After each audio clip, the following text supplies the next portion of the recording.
India की first living lab जो disaster preparedness matters के ऊपर फोकस करेगी। अब सबसे पहले तो बोल दिया लिविंग लैब, यहाँ पे लिविंग ऑर्गेनिज्म से रिलेशन कुछ नहीं है। आपको पता है अभी बहुत सारी ट्रेजिडीज हुई, वो कहीं पे भी देख लो, चाहे से जम्मू एंड कश्मीर में, हिमाचल प्रदेश में, या फिर उत्तराखंड चले जाओ, और नीचे जाना है साउथ पार्ट ऑफ इंडिया में तो केरला में भी आप लैंडस्लाइड रिलेटेड प्रॉब्लम्स देखते रहते हो। वायनाड लैंडस्लाइड ट्रेजेडी हुई थी, 2022 की बात है। तो इतने सारे अपने को वार्निंग सिस्टम बनाने में दिक्कत आती है।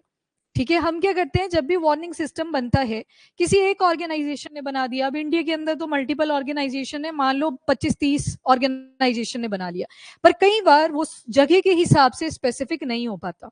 ठीक है, आपने सुना होगा ना कहीं पे पहाड़ी बहुत सख्त है, यहाँ पे मतलब इतनी जल्दी डिजास्टर नहीं होता, पर कहीं पे सुनते हो कि जो पहाड़ी है बहुत ज्यादा फ्रेजाइल है, जहां पे कंडीशनिंग क्या बनती है, सिल्ट वाली बनती है, और ऊपर से स्टीप होती हैं, सिल्टी होती हैं, तो एकदम से फ्लैश फ्लड्स लेके आती हैं। तो यहाँ पे आप क्या देख रहे हो कि डिफरेंट एरिया की ज्योग्राफी डिफरेंट है।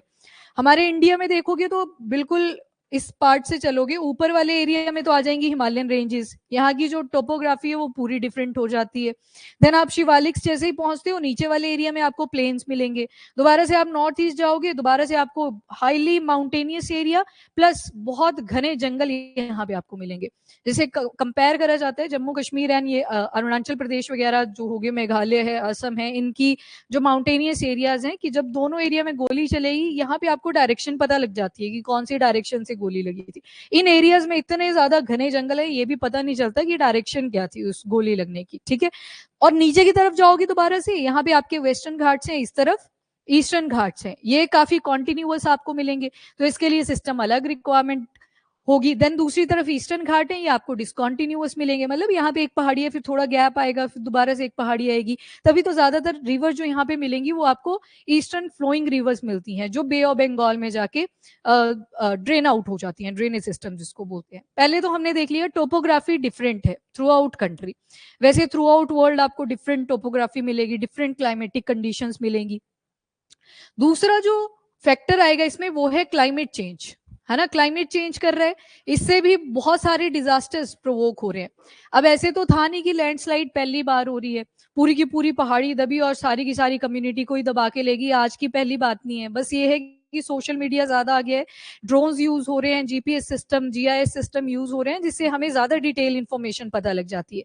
पर डिजास्टर तो पहले से चलते आ रहे हैं, पर इस चीज ने क्या किया, इन डिजास्टर्स का नंबर और ज्यादा इंक्रीज कर दिया। अब जैसे एग्जांपल ले लो, यहाँ पे क्लाउड बस्ट के भी बहुत सारे केसेस आपने देखे। अब क्लाउड बस्ट तो पहले भी होते थे, सुने होंगे आपने बचपन में भी कि बादल फटा, फिर सोचते थे कि कैसे फटा होगा, एक छोटा सा बादल है, इतनी ज्यादा डिवास्टेशन कैसे कॉज कर सकता है। पर ये क्लाउड बस्ट अब ज्यादा क्यों हो रहे हैं, क्योंकि इवेपोरेशन रेट भी तो बढ़ा, सी लेवल राइज भी तो हुआ। तो जब ये सारे फैक्टर्स होंगे, आपकी पहाड़ी के पास में orographic type of cloud burst आपको देखने को मिले, तो मतलब यहाँ पे क्या हुआ, जो नंबर था वो और ज्यादा इंक्रीज हुआ।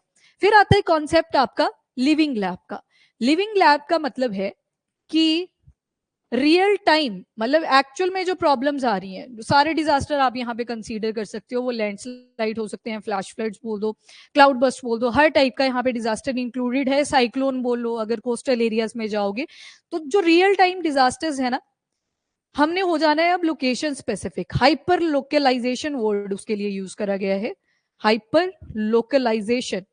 जैसे एग्जाम्पल के साथ समझना अब इसको, हिमाचल प्रदेश में एक स्पेसिफिक टाइप ऑफ आर्किटेक्चर होता है, शायद एचपी के बच्चों ने सुना हो। नहीं नहीं, वो तो टेम्पल का आ गया ना, घरों को बनाने का भी बहुत पुरानी। हाँ वेरी गुड, मैं इसको कुड़ी लिख के चल रही हूँ, कनी कुथी करके है, कुड़ी करके है, डिफरेंट टाइप के आर्किटेक्चर होते हैं, जिसमें जगह के हिसाब से एक घर की फॉर्मेशन करी। वहां पे प्लांट्स का यूज करा जाएगा, प्लांट्स का भी टिम्बर मेनली यूज करा जाएगा। जैसे कहीं पे बैम्बू अगर नेटिव है, अगर केरला में पहुंच जाऊं, वहां पे बैम्बू आपको बहुत फ्रिक्वेंटली मिलता है, तो पुराने वाले जो ट्रेडिशनल घर हुआ करते थे वहां पे बैम्बू को वो ज्यादा यूज कर रहे हैं। सिमिलरली हिमाचल प्रदेश में जो नेटिव लकड़ी हुआ करती थी ना, उसका ज्यादा यूज करते थे, क्योंकि ऑब्वियस ही बात है उसमें ज्यादा टेंडेंसी है इन सारे डिजास्टर को टॉलरेट करने की। तो लिविंग लैब का मतलब है कि हम क्या करेंगे, पहले तो जो सेटअप होगा वो उसी लोकेशन के हिसाब से होगा जहां पे वो प्रॉब्लम आ रही है। जैसे हिमाचल का अपना लिविंग लैब होगा, अभी तो केरला की बात करेंगे हम, तो हर एक स्टेट स्पेसिफिक हमने क्या कर दिया, लिविंग लैब बना दी। अब क्या करना है, उस लैब में जो अर्ली वार्निंग सिस्टम बनेंगे, अर्ली वार्निंग सिस्टम किस चीज को लेके, जो भी डिजास्टर आएंगे अगेन, ये हमारे पास है भी ऑलरेडी, पर अब जैसे बोला था हमने कि क्लाउड बस्ट का तो पता नहीं होता फ्लैश फ्लड किस डायरेक्शन में आएगा, कब आ जाएगा, विद इन सेकेंड ये सारी चीजें हो जाती है। पर अगर अपने पास अर्ली वार्निंग सिस्टम होंगे, बीच ट्रैक में ही कुछ ऐसी चीजें डिप्लॉय कर दी जाए कि हमें पहले ही पता लग जाए और जो लोग हैं उस जगह से दूसरी जगह पे माइग्रेट कर जाए, तो उससे हेल्प तो होगी। मे बी अभी भी फेर्टिलिटी रेट रहेगा उसमें, एक्यूरेट तो नहीं बोल सकते कि हाँ एकदम से जैसे लिविंग लैब बनाई तो सारे ही ठीक हो जाएगा, वैसा नहीं होएगा। यहाँ पे बस एक चीज कर दी जाएगी कि सेंटर, स्टेट और विलेज कम्युनिटी, जो आप आज तक पढ़ते आए हो कि विलेज कम्युनिटी को भी इंक्लूड करो, इनको भी ऑपरेटर की फॉर्म में ट्रेन करो, वो सारा इस लिविंग लैब के अंदर इंक्लूडेड होगा। अर्ली वार्निंग सिस्टम्स पे फोकस करा जाएगा। अब जैसे एक आपने प्रॉब्लम सुनी है साइक्लोन्स की, साइक्लोन्स के लिए बढ़िया अर्ली वार्निंग सिस्टम हमारे कोस्टल एरियाज में लगे हुए हैं, पर लैंडस्लाइड रिलेटेड जितनी भी प्रॉब्लम्स आई हैं इसके लिए अर्ली वार्निंग सिस्टम आप अपर एरियाज में भी नहीं देखोगे, इवन इंक्लूडिंग आपके केरला वाले जो एरियाज हैं वहां पे भी आपको नहीं मिलेंगे, क्योंकि इंस्टेंट होता है, आइडिया नहीं लग पाता कि पीछे ज्योग्राफी इतनी ज्यादा टफ होती है। तो इन्हीं चीजों को मद्देनजर रखते हुए ये आपका लिविंग लैब का कॉन्सेप्ट आता है। यहाँ पे ओवरव्यू आपको पता लग गया, लिविंग लैब मतलब पंचायत लेवल तक आप अब जाओगे, उनकी भी यहाँ पे कॉन्ट्रीब्यूशन रहेगी। ऐसे नहीं कि सेंटर की तरफ देखने लग गए स्टेट वाले जब भी कोई डिजास्टर आया, अब ये विलेज लेवल से ही इसको इंक्लूड करा जाएगा।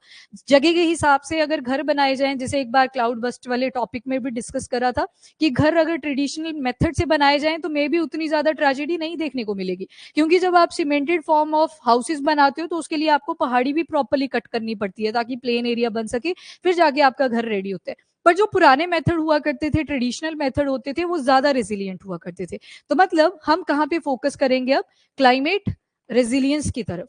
ठीक है, तो अडॉप्ट तो करना ही पड़ेगा क्योंकि क्लाइमेट चेंज हो चुका है, हमारे पास बहुत सारे एग्जाम्पल्स आ गए हैं, तो इसी वजह से अब ये कॉन्सेप्ट आता है लिविंग लैब का। अब इसको थोड़ा सा और डिटेल में देख लेते हैं। नंबर 1 कौन सा विलेज है, तो केरला का कनिचर विलेज है, इंडिया की जो first living lab village panchayat है क्लाइमेट रेजिलियंस के लिए। अब आई थिंक आपको मोटो इसका क्लियर हो गया, हमने पूरा पीछे इसको अंडरस्टैंड किया।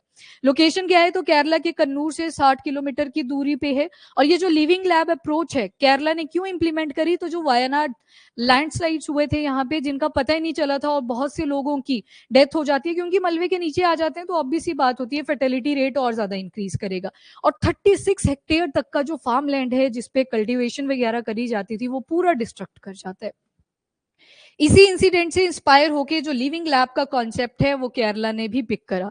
बाकी इसको ओरिजिन कहाँ से माना जाता है, तो आंसर इज नीदरलैंड्स की जो रियल वर्ल्ड सेटिंग है उसको रिसर्च एंड इनोवेशन के साथ कनेक्ट करके रखना।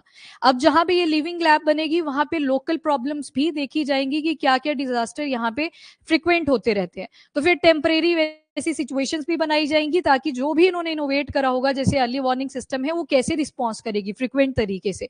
मतलब आपने रियलिटी को वर्चुअल चीजों के साथ कनेक्ट कर दिया है ना, जो ग्राउंड लेवल पे हो रही हैं चीजें उसके साथ उसको कनेक्ट कर दिया, रिसर्च एंड इनोवेशन को।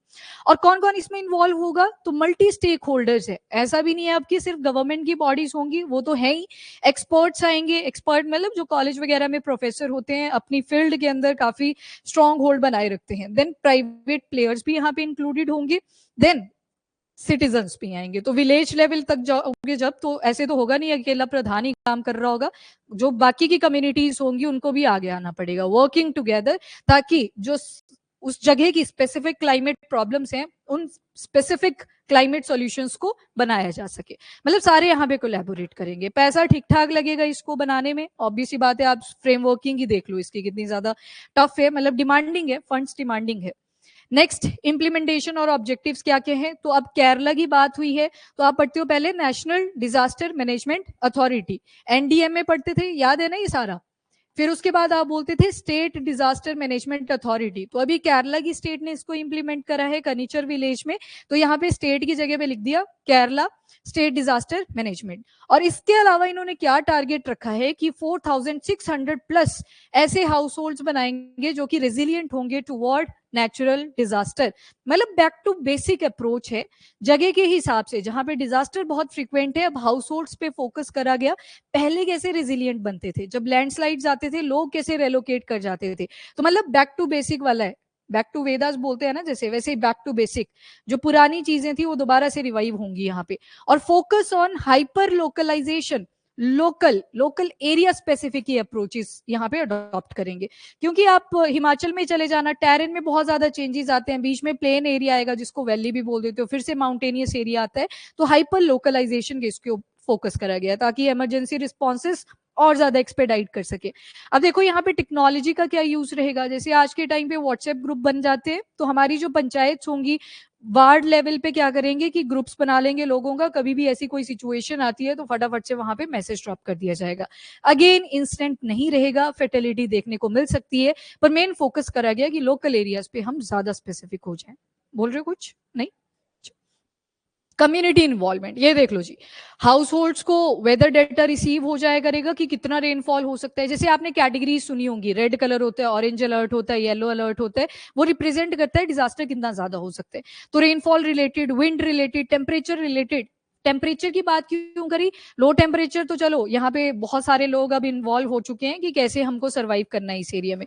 नया जो कॉन्सेप्ट आया वो हीट वेव्स का है ना, इस टेम्परेचर की तो आदत ही नहीं थी किसी इंसान को, तो अब ये टेम्परेचर रिलेटेड इन्फो भी यहाँ पे आएगी कि जब भी बाहर जाएं तो क्या क्या आपको प्रिकॉशंस पिकअप करने पड़ेंगे। वैसे तो कॉमन सेंस भी होती है कि हीट वेव वाला टाइम चल रखा है तो पानी की बॉटल अपने पास होनी चाहिए, आसपास किसी को नीड है तो साइड में पकड़ा भी दो, तो वो सारी इन्फॉर्मेशन यहाँ पे ऑनलाइन लिंक्स के जरिए आपको मिलती रहेगी। Community involvement, ward level WhatsApp groups होंगे जो मैंने आपको बताया, इस पे सारी डिटेलिंग्स मिलेगी आपको, और रेजिडेंट्स जो होंगे उनके लिए एसओपी बनाए जाएंगे, स्टैंडर्ड ऑपरेटिंग प्रोसीजर।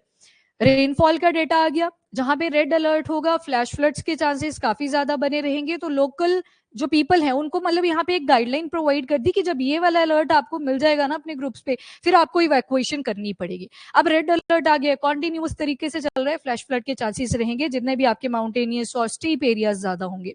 उसके बाद वल्नरेबल एरियाज में और इवैक्यूएशन रूट्स, वो सारी गाइडलाइंस आपको एसओपीज के अंदर मिल जाएगी। स्टैंडर्ड ऑपरेटिंग प्रोसीजर, स्टैंडर्ड का मतलब होता है कि आपने लिख के दे दिया वो तो अच्छा लगेगा, पर जरूरी नहीं होता वो वैसे ही ऑपरेशनलाइज होगा। केमिस्ट्री लैब में भी आपके पास एसओपीज होते थे, मेथड बता दिया जाता है उसमें आपको कि कैसे काम करना है किसी भी चीज को लेके, तो ये रेजिडेंट्स को प्रोवाइड करे जाएंगे। जो भी डिजास्टर प्रॉन एरियाज होंगे उन लोगों को एसओपीज दे दिए जाएंगे कि क्या क्या प्रॉब्लम्स आ सकती हैं, आपने कैसे उस टाइम पे टैकल डाउन करना है। ये वेट नहीं करना कि हमें मतलब फ्लड जब आ जाएगा पूरा बैकएंड पे तब जाके इवैक्यूएशन करोगे, जब बोल दिया है रेड अलर्ट है, पूरे पूरे चांसेस हैं, आपको उस एरिया को इवैक्यूएट करना पड़ेगा। उसके बाद आते हैं टेक्नोलॉजिकल डिप्लॉयमेंट, तो ऑटोमेटिक वेदर स्टेशंस लगाए जाएंगे, मतलब ताकि अलर्ट अपने को इंस्टेंट मिल जाए। और 12 से भी अभी कुछ कर दिए हैं केरला ने इम्प्लीमेंट, और 12 से ज्यादा भी अक्रॉस 13 वार्ड्स और ज्यादा इम्प्लीमेंट करे जाएंगे। सिंस ये केरला से शुरू हुआ है तो इस वजह से केरला के ही एग्जाम्पल आपको ज्यादा आएंगे। Wind, temperature, humidity, pressure and rainfall, इनको लेके सेंसर्स लगे होंगे। सेंसर्स का काम क्या होता है? सेंस करते हैं वो चीजों को, जैसे हमारी बॉडी में भी सेंसर लगे होते हैं, टेम्परेचर का पता लग जाता है, वैसे इसमें भी सेंसर डिप्लॉय करा जाएगा कि कोई भी अगर टेम्परेचर वेरिएशन है तो उसके लिए एक अलर्ट डिक्लेयर कर दिया जाएगा। अर्ली लैंडस्लाइड वार्निंग सिस्टम, ये जो अर्ली लैंडस्लाइड वार्निंग सिस्टम है इसको आईआईटी रुड़की और जो CSIR council for scientific and industrial research उनकी एक ब्रांच है सीबीआरआई, ये सीबीआरआई है सेंट्रल बिल्डिंग रिसर्च इंस्टीट्यूट, ये भी कहाँ पे लोकेटेड है? रुड़की। अब सीएसआईआर तो हेड बॉडी आ गई ना, अब इसी की सब बॉडी है ये सीबीआरआई, जो कि अगेन कहाँ पे लोकेटेड होगी? आईआईटी रुड़की। इन्होंने बनाया है अर्ली लैंडस्लाइड वार्निंग सिस्टम, ताकि लैंडस्लाइड जब भी होने लगे हमको वार्निंग मिल जाए कि होने वाली है ये वाली सिचुएशन। ठीक है, नेक्स्ट नेशनल प्रोग्रेस। तो अभी के लिए प्रिपेयर्डनेस के हिसाब से देखें तो साइक्लोन के लिए हमारे पास बहुत सारे अर्ली वार्निंग सिस्टम बन रखे हैं, बट लैंडस्लाइड के केस में ये चीज अभी भी अंडर डेवलप थी, तो इस पे ज्यादा एम्फेसाइज दिया जा रहा है। जुलाई 2024 में जो नेशनल लैंडस्लाइड फोरकास्टिंग सेंटर है, इन्होंने एक ये लॉन्च हुआ था, किसने किया था? तो geological survey of India. Again किस चीज पे फोकस करा गया था कि ये पता लगाया जा सके कि लैंडस्लाइड होने वाला है, तो उसके ऊपर मेन एम्फेसाइज करा था हमारे जीएसआई ने, ताकि लैंड स्लाइड रेजिलियंस को हम थोड़ा और ज्यादा स्ट्रेंथन कर सकें, और जो इंफ्रास्ट्रक्चर लॉस होता है, प्रॉपर्टी लॉस होता है, लोगों का लॉस होता है, वो और कम हो सके, तो इसके ऊपर फोकस किया था। सो ये था आपका लिविंग लैब का कॉन्सेप्ट। आपने क्या देखा? बिल्कुल डिसेंट्रलाइजेशन हो रखी है, पंचायत लेवल तक इंक्रोचमेंट करी गई, तब जाके इसको इंप्लीमेंट करा गया। अब ये चलेगा पायलट प्रोजेक्ट के बेसिस पे, अब सेंटर ही थोड़ी सारे काम करेगी, कुछ स्टेट्स को भी इनिशिएटिव उठाने पड़ेंगे, और लिविंग लैब उसी का एक एग्जाम्पल है। अब मल्टीपल बनाए जाएंगे, हाइपर लोकलाइजेशन इसका कीवर्ड है, पंचायत वर्ड की कीवर्ड है। और देखा आपने व्हाट्सएप ग्रुप्स जो बनेंगे वो वार्ड के लेवल के हिसाब से बनेंगे, थोड़े थोड़े लोगों को उसमें इंक्लूड करा जाएगा, एसओपीज बनाए गए, स्टैंडर्ड ऑपरेटिंग प्रोसीजर, यहाँ पे लोगों की इन्वॉल्वमेंट ज्यादा देखने को मिलेगी। जब ऐसा कोई डिजास्टर आएगा तब लोग ये नहीं बोल सकते कि हमारी यहाँ पे जमीन है, उस टाइम पे वो इवैक्यूएशन करनी ही पड़ेगी। ठीक है जी, लगे इस कॉन्सेप्ट का पता, लिविंग लैब्स।